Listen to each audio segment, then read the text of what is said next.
でお風呂を沸かします。お風呂の線は来ましたか？自動でお風呂の線Hello and welcome to another episode of No Such Thing as a Fish, a weekly podcast coming to you from 4 undisclosed locations in the UK. My name is Dan Schreiber. I am sitting here with Andrew Hunter-Murray, James Harkin, and Anna Tashinsky. And once again, we have gathered around the microphones with our 4 favorite facts from the last 7 days. And in no particular order, here we go. Starting with fact number 1, and that's Anna. My fact this week is that in India, you automatically get a government job if you qualify for the Olympics. And if you win a medal, you get a promotion. Wow. That's good. Does the size of the promotion depend on the size of the medal? Not the size of the medal, the material from which the medal is made. Yeah, you don't get sort of giant gold medals, do you? It does. Yeah. Essentially, Really? I think the level of promotion depends on how well you do generally. And it's not just at the Olympics, it's in various other sporting competitions. So this is a system which seems to exist state to state. They have various different policies from one state to the next. And it seems to also exist at a federal level. And the truth is that to train to qualify for the Olympics is basically a full-time job. And a lot of people can't afford to take time out of work. Like, where do you find the money to support that? The athlete's diet can be very expensive. And so the way the Indian government and state governments encourage their citizens to, you know, get sporty is to give them government jobs, which is like monthly salary. You can't be fired. You get medical care. You get a pension. But they do actually have to turn up to work. So I have a question. Yeah, go on. Are the government jobs you get related to the sport that you do? So if you're a really good high jumper, do they sometimes give you a job like turning on light switches on very big walls? Oh yeah, those really high light switches that are purposely beyond normal human height. I guess the reason they put them there in the first place is because they were installed by high jumpers. Exactly, problem, it's right? a vicious circle. It's the whole thing. Is it like that?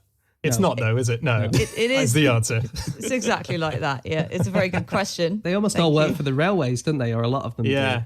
Police force as well. The biggest employers are the railway, the police force, the army, but various government departments. So there's an air rifle world record holder called Suma Shiro, and she got a job on the railway, for instance, and she had to turn up to work I don't think every day, but quite regularly, and just did data entry.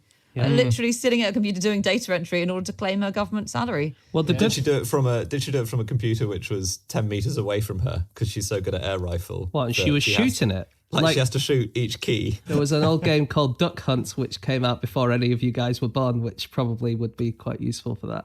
Exactly. That's true. Yeah, that's how she trained. I think actually. I've stretched this beyond the point. But it seems like in some cases that it's the other way round. They became athletes and tried to get into competitions just to secure a lifetime government job. Wow. So, because you get, as Anna said, the pensions, you get medical, you get lifetime job, basically. But surely that would be easier to just get the job than become an elite athlete, considering how difficult it is to become you have to get to the Olympics. That's pretty hard. It must be easier. Some people are very bad at data entry, James, but naturally quite fit. It's amazing how badly India does at the Olympics relative to the population size. So they've won 28 medals total at the Olympics, which is the same as Michael Phelps has won. Wow. Now, it's obviously, Michael Phelps is very, very good at the Olympics, but India has roughly 1 billion people. And in 2008, they won 1 medal per 383 million of their population.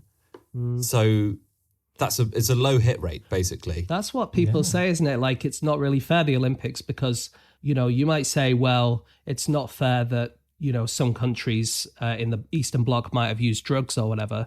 But also it's not really fair that the rich countries just get to do way better because we have way better diets, we have better facilities, we have better everything in the Western world. So, yeah, it's pretty hard to be just a lowly born Indian person and get into the Olympics. And that's a huge amount of the population are basically excluded for financial reasons from even ever having this as an option in their life. So it's not really 1 billion people who are, in the pool to be selected. But they do, there's a stat that I read in an article talking about this where they said that there's more than 100 billionaires in India. That's a lot of billionaires, which mean there must be a lot of millionaires, which must mean there must be a middle class that is good at sport and have the facilities and have the training. That's true. They just don't do it for some reason. Well, there's a popular Hindi saying, and this is the translation of it. It's, if you study hard, you will live like a king, but if you play sports, you will ruin your life. So it might be a cultural thing as well. I think there's a bit of a disadvantage as well to the people who have grown up wanting to work and get high up in the railway services.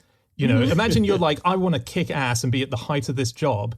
And then you've suddenly got this Olympian who's won a silver medal getting promoted over you because that's part of the... Like, there's a guy called Sandeep Sejwal who he competed in breaststroke at the 2008 Beijing Olympics.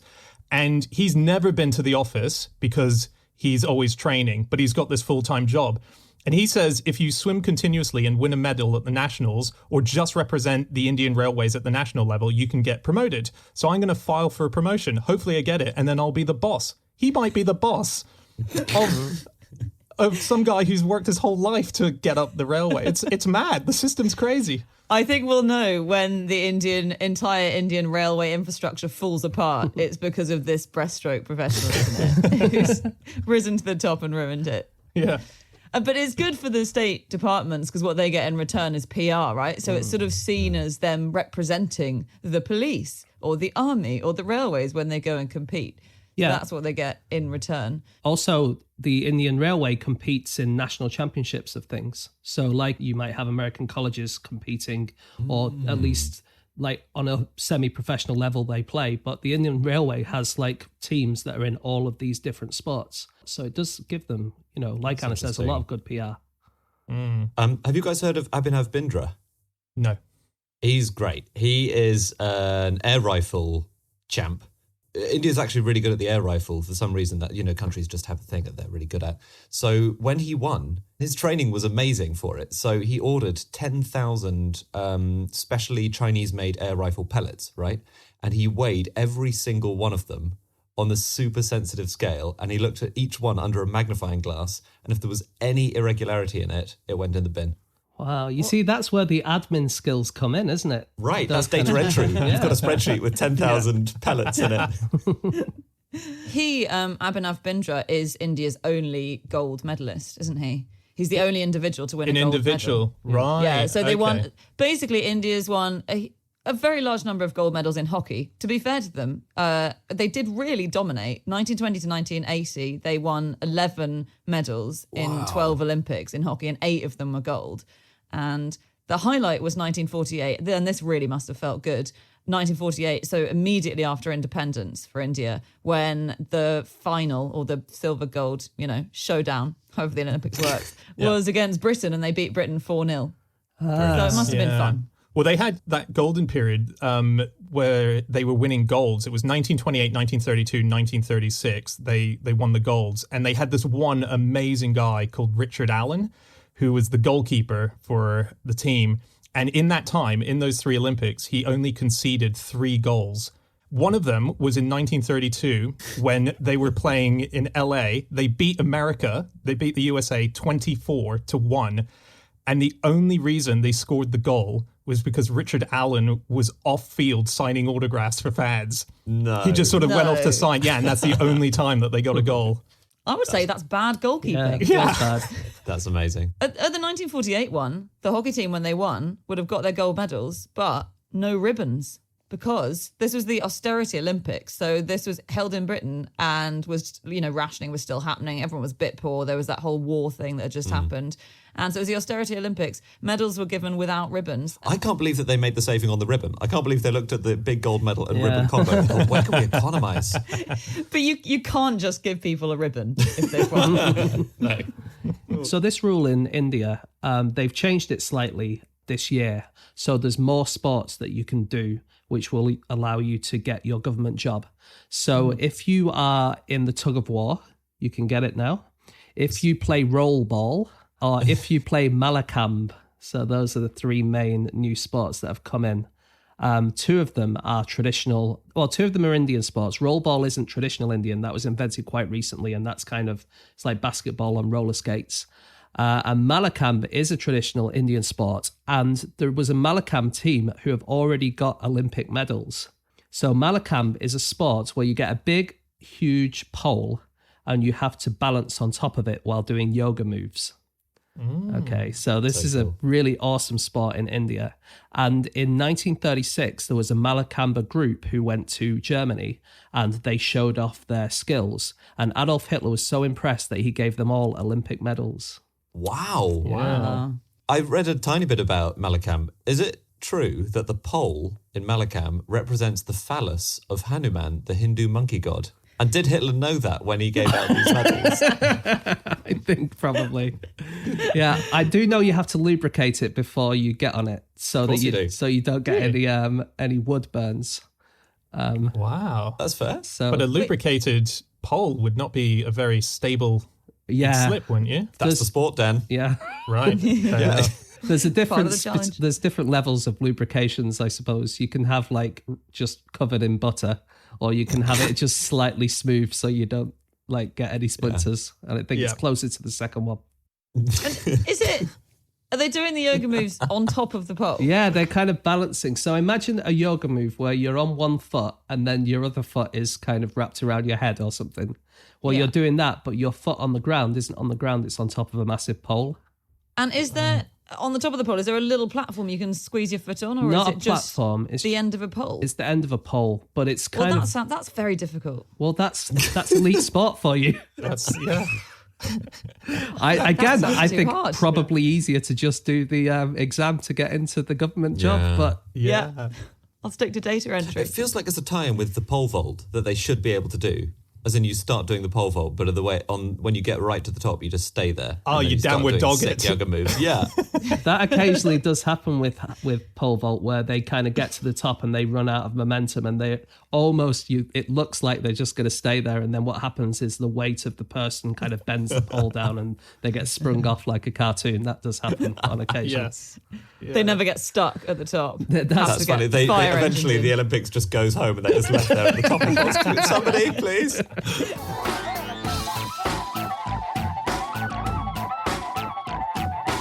Okay, it's time for fact number 2, and that is my fact. My fact this week is that the photo of the Wright brothers' first flight was taken by a man who had never used a camera before. So we're lucky it's not just a picture of someone's feet. That's, yeah. Lucky he didn't have it on selfie mode or something. That would Just him going, whoa! His first ever photo. His first ever photo. I read that he'd never seen a camera before Yeah. in one Yeah. thing. Exactly. Like imagine the day for that guy. He's seeing a camera, he's seeing a photo, a plane's flying. This is a big this day. is magic. Yeah. So this is a guy called John T. Daniels, and he was working at the life-saving station at Kill Devil's Hill, which is where the first flight took place on December 17th, 1903. And he was positioned with the camera by the Wright brothers, who were obsessed with cameras. They told him everything he needed to do. And there's really a lot of risk when you think about it as well, because they needed to position the camera at a place where they believed the plane was going to take off, having never took off before on a plane. They needed to tell him the exact moment for him to press this button that would allow them to capture the perfect shot. And they were giving it to a man who, as we said, not only had not seen a camera before, but was about to witness flight, man-powered flight. And so there was a genuine moment where he almost forgot to press it because he was so in awe of the historical thing that he was seeing. And at the last second kind of shook himself and took the photo. And by some insane magic, we have the perfect shot. It developed perfectly. It caught it perfectly in flight. And it's an amazing photo. It's a cool thing to reflect, actually, when you look at that picture, which I guess people have probably seen before, to think how unlikely that was actually going to work. I mean, how did they pick the exact spot? Because you can't swivel it round, can you? No. Exactly. I don't think they had a turn. Even if they did, the guy wouldn't have known what to do. Yeah. And from the account of it, he was also that day involved in the first ever plane crash. Yes. So, because after they landed it, after their flight, it blew away because it was really light. It was basically a glider with a little bit of an engine. And he got tangled up in it. He tried to grab it as it blew away, like just tried to stop it from blowing away. And he got sort of caught up in it and had to be helped out. And he was injured. Yeah. Yeah. When he flipped over, he was holding onto a strut and all the others let go, but he desperately didn't want this thing to break. And so he flipped over with it and he was a bit mangled, but he was fine. But they let him keep the strut that he was holding onto, which he kept forever for the rest of his life. And he would carry it around with him. And every time he told this story, this amazing story of being the first person to be in a plane crash, he would take out a penknife. And as he was telling it, he would shave off a little bit of the strut and he would give it to the person he was telling the story to. Yeah. Wow. You've got to limit the number of times you tell that story, haven't you? Definitely. Towards the end of your life. I'm really sorry I can't tell it today. I've just got a bit of sawdust left, to be honest. Or But it just must be find like- another piece of wood.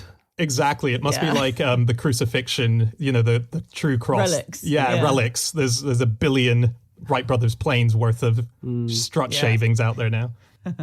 But you say so he thought he was witnessing this incredible historic moment, which he did. And I think there were sort of 4 or 5 people there who did think that.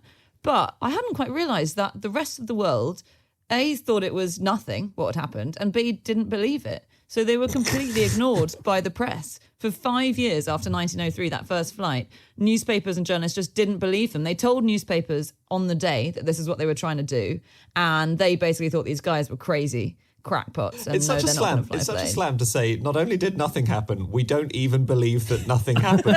Yeah, I know. I know. Quite nicely, the only paper that did report on them on that first day was a paper called the Virginia Pilot, by chance. But the way they got the story was the Wright brothers, once they'd achieved flight, they telegraphed to their families to be like, hey, Mum, hey, Dad, we've flown. And so the telegraph operator said, oh, couldn't help but notice that message you just left me for your mum and dad. Do you mind if I tell the press? And they said, no, don't want you to tell the press, because they wanted the press in Ohio, where they were from, to get the story first. And the telegraph operator ignored that, told the Virginia pilot, but the Virginia pilot knew nothing about it. So they completely made up what had happened.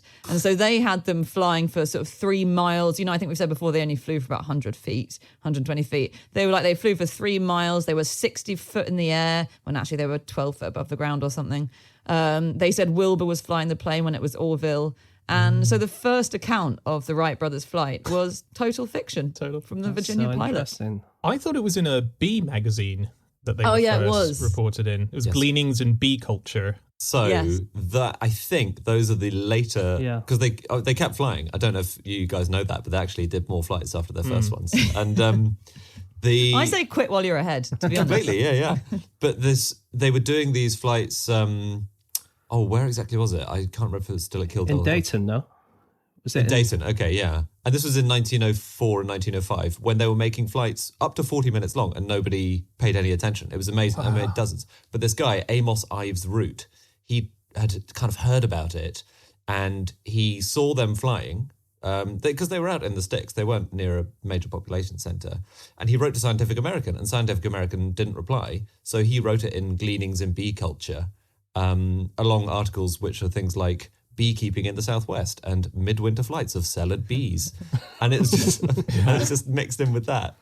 Yeah. Do you think they got complaint letters from bee fans saying, I couldn't really see what relevance your article about the first ever powered flight had? Well, Amos Ives Root was so cool. So he owned the first ever bicycle in Ohio. That makes him cool. Definitely. Yeah, he was friends with them, wasn't he? And I think he just had his own kind of comment page in Gleanings of Bee Culture where he was allowed to write about whatever he wanted, even if it wasn't about bees. That's so cool. The first lot, what was the hill called, Dan? It was called Kill Devil. Kill Devil. Kill Devil. So Kill Devil Hill, and that was in Kitty Hawk, wasn't it? That's Yes. where they did it. And the reason that they went there is Wilbur. Well, when you're flying, you need like some wind coming straight towards you. It helps you to take off, right? And he wanted to find out where the best place in the US to go for that was. So he wrote to the US Weather Bureau, who sent him data on the wind velocity in more than 100 places around America. And he settled on this place where he knew there was a hill. He knew that they had really good, steady wind always coming in their favor. And then he went to Kitty Hawk because it was just like a bit of nothing, kind of not marsh ground, but kind of wilderness ground. There was nothing there. There was like 50 households. They were all descended from sailors who'd been shipwrecked there over the years. So they were all like, it was like a sailing community. And the richest person that lived in that town was a guy called Doc Cogswell. And he was the richest because his brother owed him $15,000. That's really funny. That's the worst kind of wealth. Yeah. I'm broke, but I'm owed it. It sounds miserable that when their conditions when they were living there, because they had to dig for water, they had to catch their own fish. One of them said that there were so many mosquitoes they almost darkened the sun. Whoa. I know, it just sounds like really unpleasant living conditions, but they went out there for weeks and weeks on end. Yeah. Yeah, and it's got such an ominous name. If I were trying to fly for the first time ever, I would ask not to fly in a place called Kill Devil. I don't want either of those words in the place I'm attempting to fly.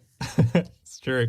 And they it was a thing, wasn't it, that people not only didn't believe it, but they didn't think it was possible that we could fly. And there's you got some famous quotes from that period before they went up of people saying, this will never happen. There was one bishop who was asked if he thought that flying would ever happen. And he said, what a nonsensical idea. Flight is reserved for the birds and the angels. And that bishop was called Bishop Wright, and that was the father of the Wright brothers. Really? Yeah, who absolutely thought there was no way. And once they did it, and after the years of them doing it, he actually loved it. He used to go up with the brothers separately. He had a rule they couldn't fly together. He didn't want to lose them both in a crash. But he would fly with one of them, and he'd go, higher, higher, get me higher. I think he went up just once, didn't he? Yeah, it was the one day he allowed the brothers to fly together in 1910. It was that day once he'd done that. Yeah, It wasn't. They didn't all go up in the same plane though. No, because that but would have been really all eggs in one basket. That is, yeah. You just got mum left. Not the bishop. It wouldn't have. But it wouldn't have been. It wouldn't have been just mum left because there were two other Wright brothers. Yeah, and they and the had right sister. And yes, they had more weird names. The other brothers were called Ruchlin, Reuchlin, and Lorin.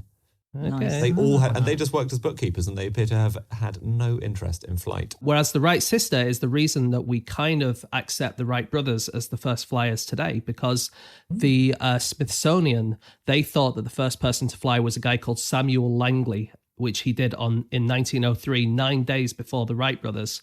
But what he actually did was fly his plane for maybe about half a meter before it smashed straight into a lake or something. Right. But they said they didn't believe the Wright brothers at all. And so they decided that this guy Langley was the first person. But then for years and years, Catherine Wright, who was the sister, it was her life's job to try and make sure that people believed that the Wright brothers were the first people to do it. And she was super famous in her day, wasn't she, Catherine Wright? Yeah, it was pretty much the three of them who were equally famous, it seemed, because the Wright brothers were bad with the press. I think they were not good media personalities. They were very shy, whereas Catherine Wright was very gregarious. And so she was like the front-facing Wright. And so she met the King of Spain and the Prince of Prussia and spoke for them at events. She got the French Legion d'honneur, which they gave the Wright brothers and Catherine at the same time, the highest order of merit you can get in France. And yeah, she was great. And she was the first woman ever to attend the Aero Club de France. Because basically, when they went to France, which was when they became massive, really, because in America, they were kind of ignored, especially they tried to sell the plane to the military and the military just weren't having it. So they said, fuck it, we'll go to France instead. But the French, they love kind of aerospace. They loved the balloons. They loved their new gliders, things like that. And so when they saw the Wright brothers, they absolutely loved it. And Catherine was the main face for that, like Anna says. Very cool. She had kind of a sad end. So they were incredibly close. And they seem to have had a pact, Wilbur, Orville and Catherine, that none of them would ever marry. We think that's what happened. And they made this pact very, very early on. And she stuck to it. She was incredibly close to Orville. So Wilbur died in 1912, I think. But Orville lived a long time. Very close to him. But eventually, 1926, age 51, she decided she wanted to marry her childhood sweetheart. And Orville completely stopped speaking to her. That is mean. That is harsh. That is very harsh. Well, it is Especially harsh. Childhood sweetheart. If you've waited about 45 years to marry someone. It is harsh because they seem to have had that pact where none of them will marry. But for Orville and Wilbur, it seemed to be quite an easy thing to keep because they weren't particularly good with the press, but they just weren't good in social situations at all, were they? Whereas Catherine, she was just everywhere. She was... So were the two brothers just not sort of romantic people at all, and they've got this mega babe sister, but they keep saying, no, we made a pact when we were all 9 that nobody will ever get married. The brothers, they lived together, worked together, ate together, and they even shared a joint bank account, Orville and Wilbur. Really? So, yeah, it was kind of easy. And then Catherine went on to become a suffragist, didn't she? And also the vicar went on the march with her. Not the vicar. What was he The called? vicar? The bishop. The bishop. Bishop. Yeah, the bishop. Sorry. And the bishop went on the march with her. So he kind of and that was when he was in his 80s. So he was kind of like joining in with all of the kids stuff when he got a bit older. That's really fun. He really embraces kids' hobbies. What an amazing 80s he must have had, just being a bishop your whole life, and then you get to go on a plane, you get to go on a march. That's really cool. That thing about how they only became successful when they got to Paris. So in Paris, I think Wilbur was the one who went to Paris, and Orville stayed in the USA. And Wilbur was a bit more of a showman. He was better with the press than Orville. Orville really was quite reclusive and shy. Wilbur was put up in the Hotel Meurice. Have you heard of this place? No. Oh my God, it's amazing. I got in a complete distraction about this amazing hotel he was put up in. So it's very, very classy. It still exists today. The lift was a copy of Marie Antoinette's sedan chair. That's how sort of lush this hotel was. Everyone has stayed there. Orson Welles, Rudyard Kipling, Picasso's wedding meal was there. Wow. Salvador Dali stayed for 1 month every year, and he once ordered a flock of sheep to be delivered to his room so he could fire his pistol at them. Right. Blanks. It was blanks.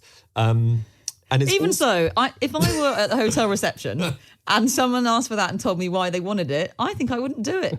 I'd at least call my manager and say, I'm not comfortable doing this. He might have given you the other task, which was he asked staff to go to the Tuileries garden and catch flies for him for 5 francs per fly.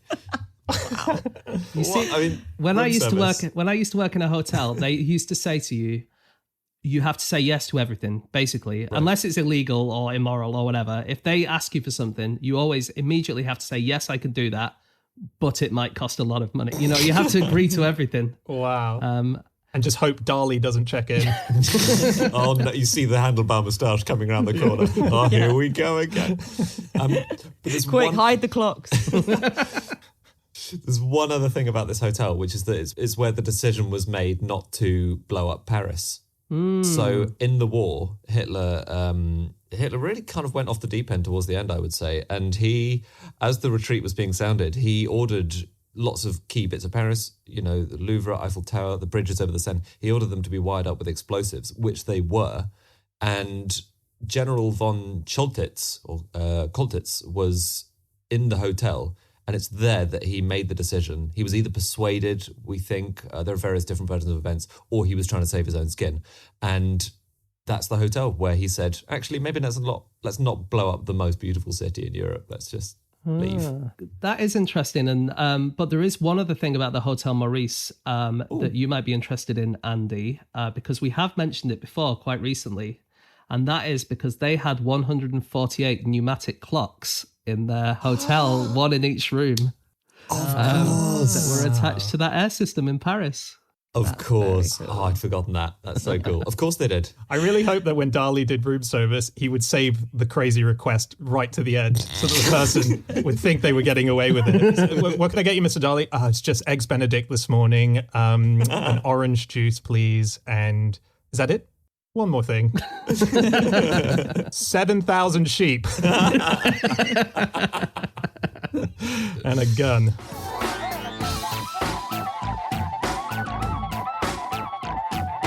Okay, it's time for fact number 3, and that is James. Okay, my fact this week is that on the French island of Ile de Ré, the donkeys wear trousers. Sounds like the start of a kid's book, doesn't it? Do they wear the trousers? What do you mean? Like, do they wear the trousers? Oh, As I in- see. As in, are they in charge? Well, I they would run the say island, yeah. with a donkey, basically, the donkey always wears the trousers, don't they? They don't do what you tell them to. Very wise. Not really. But these are originally working donkeys on this island. They used to work in the salt marshes. And in the salt marshes, there are lots of mosquitoes. Maybe not enough to block out the sun, but there's definitely a lot of them. And so to stop their legs from getting bitten, these particular donkeys, their owners would put little kind of trousers on, and they look a bit like, you know, really old-fashioned pajama bottoms, which they would tie around the bottom part of their legs, and their butt is still exposed. So it's like pajama bottoms with a flap, allowing your buttocks to kind of hang out.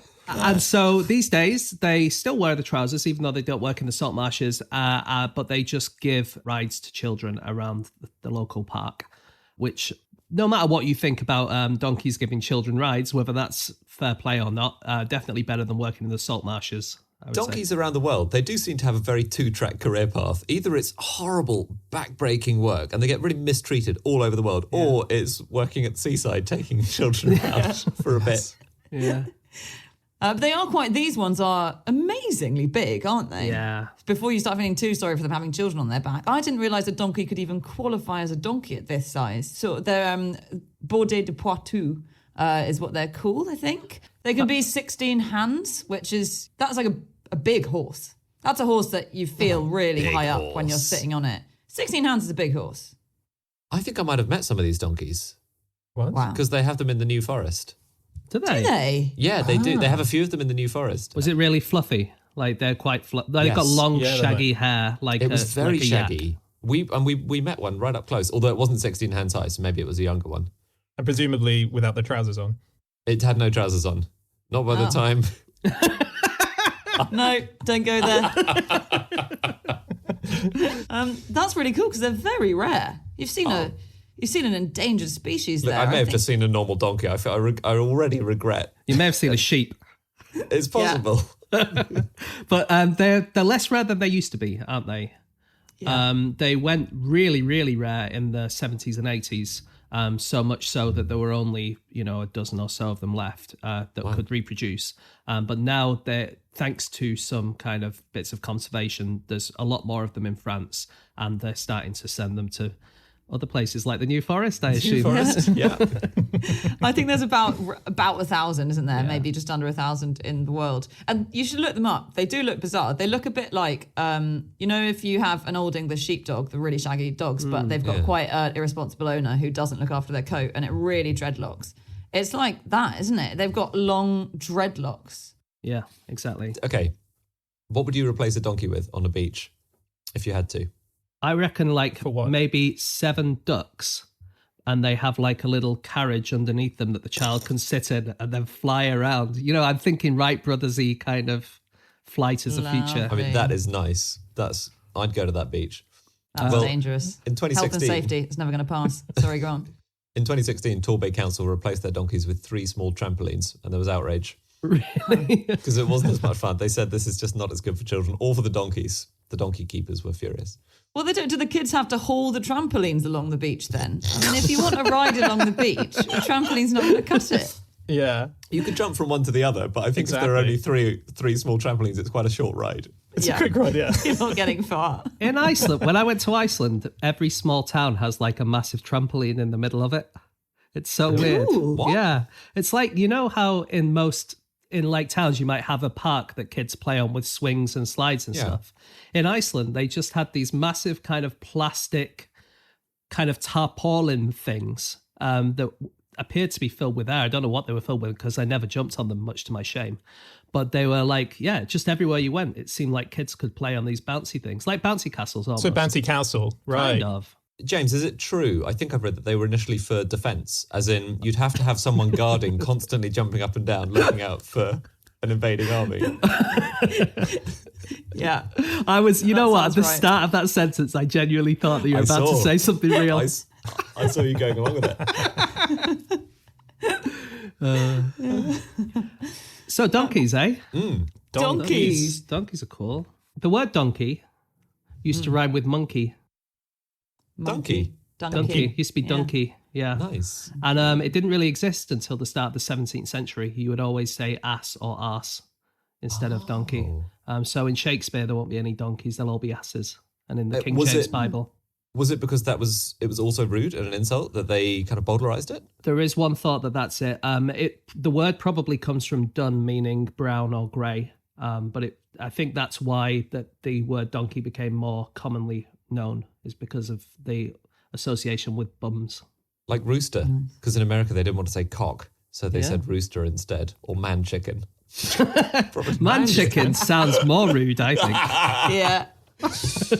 So the donkeys in the UK, they are big on the beaches. Obviously, there are still lots of donkey rides. So the Donkey Sanctuary. That's one of the major donkey charities in the UK. Yeah. And they have, I'm going to say, secret agents who travel around the UK checking up on donkey abuse and making sure that they're not being badly treated or that their backs aren't being strained at the beach. And they can turn up and I think they have the power of, they don't have the power of arrest, but they do have the power to take your donkeys away. So is that if you're doing donkey rides on the beach and someone who looks suspiciously like an adult but is dressing up as a child and claiming they want a donkey ride turns up, but has sort of a notepad they're trying to hide, that's probably your guy. So they go undercover? I think they do go undercover because if they phone ahead and say, I'm ringing from the donkey police, then you'll just get out the nice donkey. Whereas if they turn up incognito, they see you've got your ratty old donkey and you're beating it, then they'll intervene. Yeah. Wow. Good. Doing great work. It might be quite fun to be a donkey in the US if you're pack burro racing in Colorado, which is a sort of ancient historic Colorado sport, and it's in honor of miners who used to go gold mining with donkeys. And the rule with pack burro racing is that a donkey can't carry a person, but a person can carry a donkey if needs be in it. And you basically have to run along with your donkey. Right, okay. Is it one man, one donkey? One man, one donkey. Okay. Yeah. How often does anyone actually carry the donkey, though? Because they're pretty heavy, aren't they? They're heavy. I was reading one person's account of his pack burro race where he should have carried the donkey and didn't. So I think they must be too heavy. This is a guy called Curtis Imrie, who's a veteran burro racer, and he was really near the end of a 15-mile race, and suddenly his donkey, called Jackson, had to cross a wooden bridge, and as donkeys are wont to do, he'd crossed the bridge countless times before, suddenly stopped. Like, not doing that. Stubborn. And right at the end of the race, and he had to tie Jackson to the bridge, walk into town and return with a winch-equipped jeep to pull the donkey over the bridge, at which point I don't think he'd won the race anymore. That's amazing. But yeah, they do freeze donkeys. That's the weird thing about them. I hadn't probably realised that's what they're doing. Like horses, if you scare them, bolt. A donkey goes stock still, turns to stone. Yeah. Right. Well, this is why people think that they are stubborn. And this is some study done by the Donkey Sanctuary in the UK, which was about people's perception of the donkey, which incidentally found they're Britain's second favourite farm animal. Pretty good. Oh, can we guess the favourite? After... Gotta be cow. Gotta be sheep. No. No one said the right answer yet. Chicken. A horse. Man chicken. No, Anna's got it right. It's a horse. Horse. It's a horse. Really? Everyone loves a horse. Anyway, sorry, that's completely irrelevant. Cow doesn't come into the top two. Yeah. No one likes cows. Oh my God. Wait a minute. Yeah, donkey is number 2. Yeah, this you would seems think, rigged. because I think if you are a kid and you have like a set of all your farmyard animals, very rare is there a donkey in there, is it? Or certainly cows and sheep come in first. Are you guys suggesting that this study conducted on behalf of the Donkey Sanctuary was in any way improperly done? No. But basically, people think You know they're what? still like... I just want to carry on talking about this. What they've done is they thought, right, we need to make it seem like it's the best animal, but no one's going to believe us if we say that the donkey is the most popular farmyard animal, so we're going to have to put it in second place. That's what they've thought, isn't it? It's like when, Kim Jong-un gets 97.9% in the election. It's like, You're right. no one will believe 100%, so I have to go down a bit. Yeah, but 55% of people do think they're stubborn. And the Donkey Sanctuary explained that they're not stubborn. They're just freezing. Yeah. 1 in 3 people think they're affectionate, and only 18% of people think they are charismatic. Yet they've ranked number 2. This doesn't add up, mate.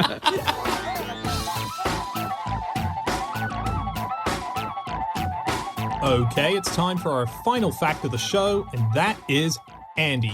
My fact is that in the late 1960s, the CIA considered assassinating people using lightning.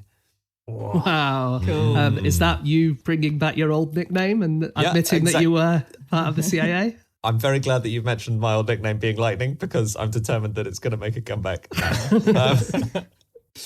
So this is something, there's a great article on Forbes about this. A journalist called David Hambling found it, and it was a proposal in 1967 that was made seriously, but it wasn't carried out. But the idea was developed. They thought, well, lightning's pretty powerful, isn't it? And if there was a way of directing lightning, then you could get it. They used a real euphemism. They said it would produce effects favourable to our purposes. Ooh. I don't think you don't have to read too much between the lines to realise that That's No. killing people with lightning, basically.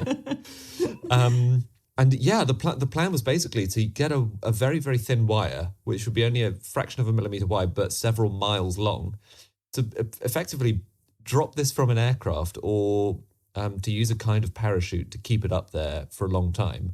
And then if there was a storm happening above the person you wanted to assassinate, it didn't rely on that. That was the flaw in the plan, is the person had to be in a lightning storm. But wasn't also a flaw, they had to somehow get this wire next to them. So like you run over to someone and say, just hold this wire, will you? Exactly. So those were the disadvantages. There were advantages, obviously, like cheap, because you're not getting an electricity bill for this, and also it would leave no evidence. You know? Yeah, but you can always have incredible advantages to something impossible. Like, That's true. you can't, I think we should go ahead with the impossible thing because the advantages are just so good. Yeah, the disadvantages were big as well. Yeah. I think there's contextual evidence. I think that if Fidel Castro had suddenly been struck by lightning around that period, it would have been very suspicious. Well, I agree. if all the CIA's enemies suddenly got hit by lightning, I think you can do it twice. I had a good look to see if there's a list of Wikipedia people who were killed by lightning to see if any of them were possibly enemies of America at this time. Yeah. And I couldn't find any, I'm afraid. Few sports people. One person from the American War who was the guy who invented the phrase "no taxation without" what's that one? No taxation. Representation. Yeah, it was. He was killed by James, lightning. you're not a but- true believer in democracy, really, are you? What's the thing that we need for them to tax us? So I don't really give a shit. Yeah. So no, Okay. unfortunately. Yeah. That's a shame. Was that so? Those were the most notable people on the list. There wasn't really anyone. There was a few people from from ancient times who were killed by lightning. Not that many famous people are killed by lightning, it turns It out. feels like if the CIA had time travel and this thing, Yeah. they probably still wouldn't use it. 'Cause it's, Just think of the advantages of time travel, though. Like, I know it's impossible, true. but just That's think of all the advantages. Let's just do it. Why aren't we doing it? I can see, anti-universal suffrage campaigner, politician, not liking the no taxation without representation guy. I think there's the kernel of a conspiracy theory there that he was assassinated. Yeah, I was aiming for a conspiracy theory, and I was aiming a bit higher than this, to be honest. Well, I was that's all you got. hoping that an actual, dictator from the Soviet times had died, but no. Shame. They came up with some pretty wacky plans, didn't they? yeah. There was sort of a massive dump on all of us, which you might remember What? in 2017. When we all got dumped on by... That's a strange weapon, isn't it? Yeah, shit bomb. They just came up to me in the street and said, "Hold this wire," and then before I knew it, I was covered in shit. No, 2017, the CIA sort of dumped 13 million pages of documents on us by putting them online. And that was 800,000 declassified files, which useful journalists combed through and found the insane plans they had. Like, I think it came out that they interviewed Yuri Geller. I think that's one of my favorites in the 1970s. They took an interest in spoonbender Yuri Geller. And according to him, when he was asked about it, he said they were afraid that there were people like him in Russia who I guess would pose a threat by bending cutlery in the Soviet Union somehow. And the way they tested Geller to test his skills was they shut him in a room, and then the CIA taped to the wall outside his room a picture of something. And the way they chose the picture was they opened a dictionary, they got a word, so they chose the word, for instance, bunch. And then they drew what first came to their mind, a bunch. And then they asked Yuri on the other side of the wall to draw what he sensed the picture was. Was that a bunch of grapes? Well, exactly. He drew 24 purple grapes. To be fair, there were 24, so that's kind of impressive. But basically, the CIA's conclusion was he has demonstrated his paranormal perceptual ability in a convincing and unambiguous manner, which I would say he hadn't. You hear bunch, you think grapes. But they didn't. Did they tell him the word bunch? Yeah, they said bunch. Oh my They said, goodness! we've picked Wait. the word bunch out of the dictionary. Come draw on. draw the first thing that comes to mind. We'll And give you a hint. but he did draw 24 grapes, and they had 24 grapes in their picture. Yeah, Come but I have on. to specify, they Sounds did good this to on me. him dozens of times, and he only got a few of them right, and that was one of them. I would have drawn some flowers. Yeah. Yeah. Bunch of flowers. Oh, would You know you? what? I deliberately went with grapes, thinking it was the wrong answer as well, because I was thinking it would be flowers. James, you are the new Yuri Geller. What's more impressive is if you say that you've picked the word giraffe and it's actually a dump truck, and he draws a dump truck. That's Yeah, that's true. That's when you know you've got someone dangerous on your hands. The most impressive thing that Yuri Geller did, and the most controversial actually, was in Euro 96. He was flying over Wembley Stadium in a helicopter, I think. And Gary McAllister was taking a penalty for Scotland, which would have put them level with England in the game. And if you watch the video back, the ball moves about 1 inch just before he kicks the ball, and he misses the penalty, and then Gaza goes up the other end and scores. And Yuri Geller claims that he made that ball move. No. But he doesn't claim it was the downdraft of the helicopter he was in. He says it was his magic powers. But I thought you were going to say he dropped a bent spoon on his head, just slightly concussed him. Weirdly, I read a thing just this morning about Yuri Geller, which is that in 1974, he was a paternity suit was filed against him by a young mum in Sweden. She didn't claim that he was the dad. What she claimed is that his magical bending powers had altered her contraception coil, and it became inoperable. And she got pregnant as a result. And as a result, he should pay for that because he's the sort of pseudo father. Wow, that's a really difficult position to put him in, because on the one hand, he really wants to admit to having those kind of powers.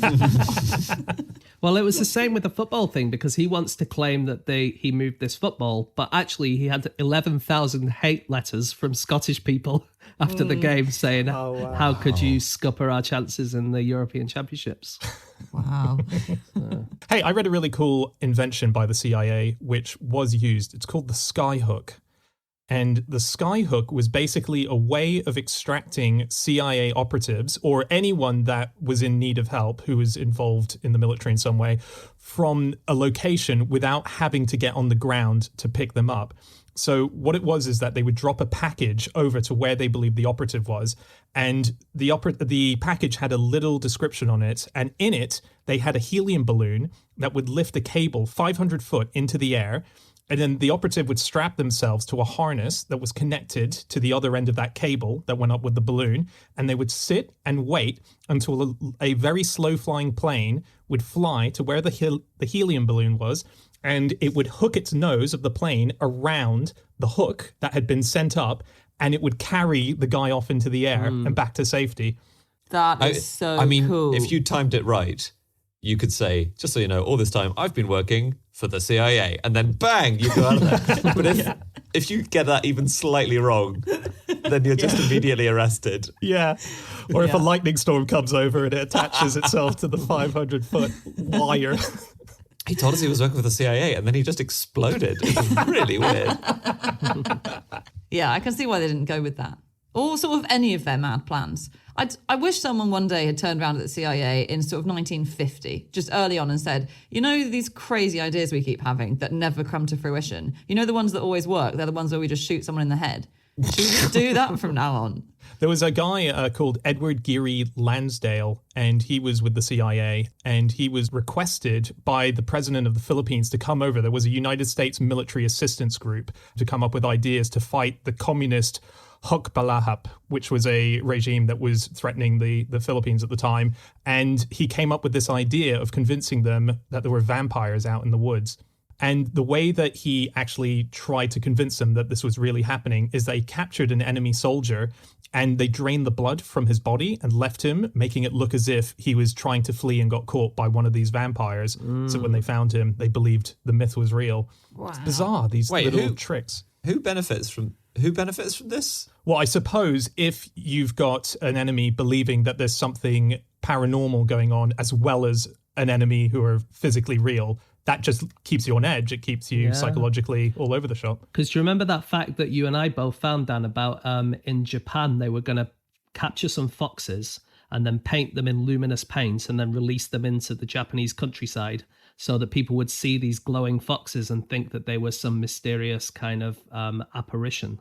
Yeah, that's right. They would believe, and there was a thing where one was connected to some balloons. The idea was there's a floating fox god. Yeah, like you'd just see the balloons, wouldn't you? Not at night, and you would just see the illuminated figure of a floating fox. Floating fox. And again, is the idea that you sort of make them all a bit edgy because there are these scary foxes around. Or that everyone thinks it's a Pokemon and chases after it. Again, there's just always, Killjoy Barry in the corner of the meeting there going, guys, should we just shoot them in the head again? I'm really sorry. It's a great idea, but... One CIA agent, maybe the most surprising one I found out about, was the Dalai Lama. Oh, yeah. Yeah, in the 1960s, his group was being given over $1 million a year by the CIA. And they did deny that the Dalai Lama was on a personal retainer of $180,000 a year. His organization have denied that. But that's because the CIA were paying for guerrilla operations against China when China invaded Tibet. And so the Dalai Lama was an important part of that resistance. Wow. So we don't know what his kill total is. Yeah, that's a great series of novels to be written. The secret CIA adventures of the Dalai Lama. But that's another one where Barry never gets what he wants, because if you do shoot the Dalai Lama in the head, he just comes back. That's so frustrating, isn't it? It's just a pointless assassination. He's on your side. You wouldn't shoot your own agent. So that maybe if you're playing a double bluff, maybe it's the Jason Bourne. But think of it, the Dalai Lama can get to anybody. There's no one going to refuse a meeting with the Dalai Lama on security grounds. No, that's true. Yeah, true. A lot of the people in the CIA are just massive nerds, right? They're kind of our people. So, like, when WikiLeaks exposed a load of stuff that the CIA was doing in its hacking program, we managed to see a lot of what the tools were called and what the programs were called. And they're all named after memes or references to pop culture. There's one of them named after a World of Warcraft trading card. There's another one that's named after some characters from Talladega Nights, which is the Will Ferrell movie. And there was another document where a guy just listed a load of awesome tool names he wanted to use at some stage, including Awesome McTool Name and Starving Weasel. And the second of those is a Weird Al Yankovic song.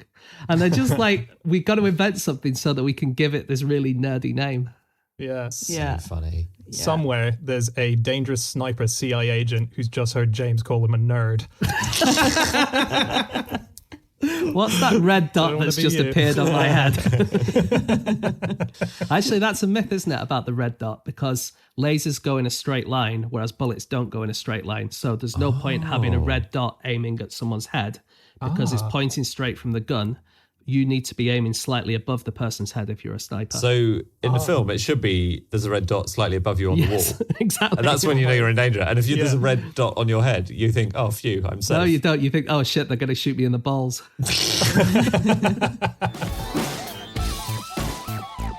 Okay, that's it. That is all of our facts. Thank you so much for listening. If you would like to get in contact with any of us about the things that we have said over the course of this podcast, we can be found on our Twitter accounts. I'm on @Schreiberland, Andy, @AndrewHunterM, James, @James Harkin, and Anna. You can email podcast@qi.com.